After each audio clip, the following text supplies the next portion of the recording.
په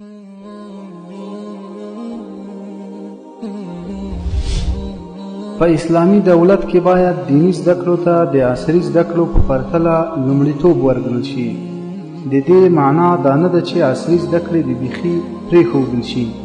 بلکې د دې معنا دا ده چې عصري زده کړې باید د دیني زده کړو په ضمن کې وي، ځکه د ټولو مسلمانانو په اند دا خبره ثابته ده چې د انسان د دین او د هغه د کمال مدار په ګټور علم، یعنی علم نافع او صالح اعمال ولاړ دی. ګټور علم او نیک عمل د الله تعالی په کتاب پورې تړلی دی، هغه چې باطل نه مخامخ ترې راتلای شي نه د شا لخوا، او د هغه د رسول صلی الله علیه وسلم په سنتو پورې تړلی دی، هغه پیغمبر چې له هدایت او حق دین سره یې لیږلی دی، ترڅو چې هغه پر ټولو دینونو باندې برلاسي کړي. د دغه امت لومړی چې سم یعنی مستقیم و د کتاب او سنت پرته بل څه نه و. اوس چې کوم څه د دغه امت کاږه شوي دي، هغه د دوی له پرېښودو پرته بله وجه نشي کېدای، نو د دغه امت دا وروستی به تر هغه پورې اصلاح نشي چې